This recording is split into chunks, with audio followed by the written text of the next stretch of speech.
Hello and welcome to the Asperger's Developmental History tutorial.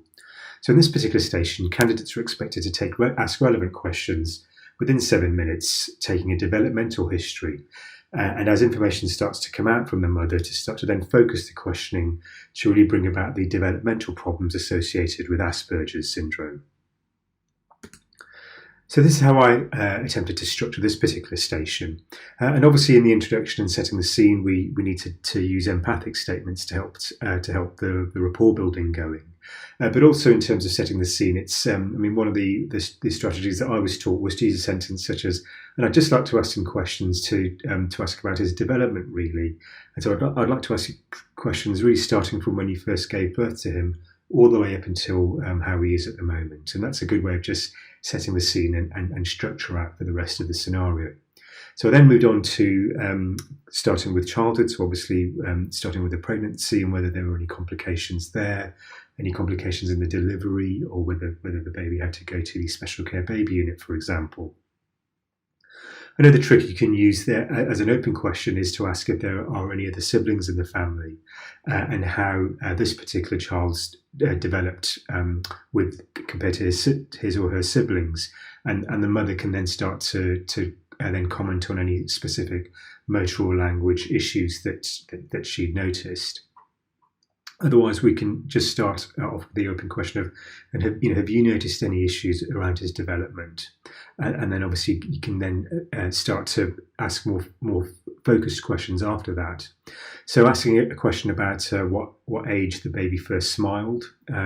So parents generally can sense that there's something unusual about a child with Asperger's really by the time they're about sort of 2 or 3, and you could then ask about any other issues around their physical development in terms of what age they first started to walk. And we know that their motor developmental delays can occur with Asperger's. So there's a delay in crawling.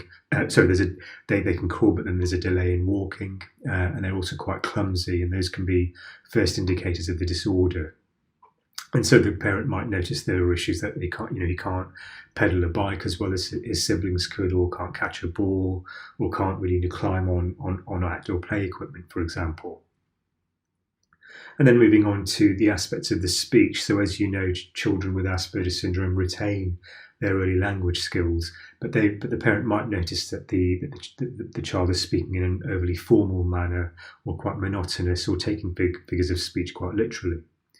And then in terms of how that particular child played, so, and this is where we would want to bring out the information about repetitive routines and rituals, and then that sort of socially inappropriate behaviour and inability to interact successfully with other friends, for example, an inability to demonstrate the use of imagination, and then having a specific focus on a particular special interest or special toy, for example. So parents find that children, if they have a child with Asperger's syndrome, that child wants to know everything about their particular topic of interest, and conversations with others will be centred around little else outside of that particular topic. And then obviously it's good questions to ask around what the school observations have been. And so at primary school, were there any particular comments that the teachers made? And then similarly at secondary school, what kinds of comments were made? And in this particular scenario, we found that obviously once the child had moved to secondary school, this really unmasked a lot of the issues that were going on with him. And then it's also important to rule out conditions such as ADHD or tic disorders such as Tourette's, and so asking just screening questions to rule out any evidence of hyperactivity, impulsivity and attentiveness, for example. And then also asking about IQ, so you could I just generally asked about what his grades were like at school. And then we asked about other classic symptoms, so issues around routines and coping with change. How does he react when he gets that there's a change in routine, and then also how does he react if the parent is upset, and whether there's any evidence that the child can actually detect when the parent is upset, because normally then there's that impairment really in understanding social cues, for example.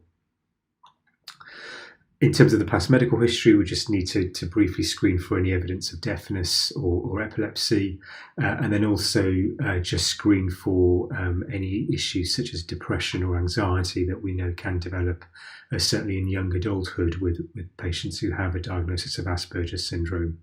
And it's also just useful to screen for any family history of patients with Asperger's or autism.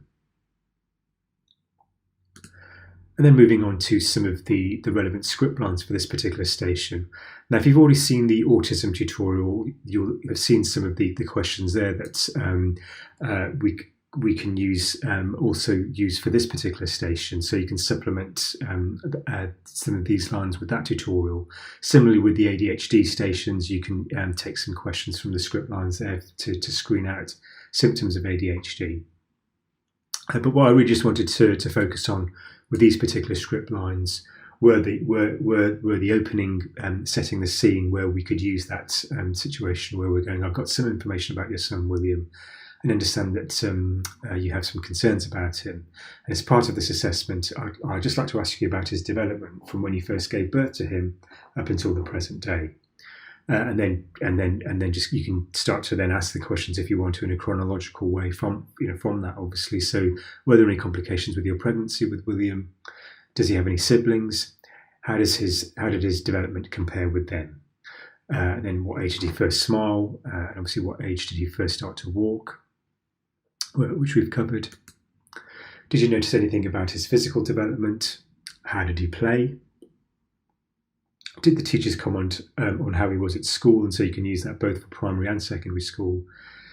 Did he like to have routines? How did he cope with changes to his routine? How did he react when he got upset? And then also, how did you react when you got upset? And with those questions, again, we're just wanting to bring out the issues in impairment in social interactions and impairments in picking up on social cues.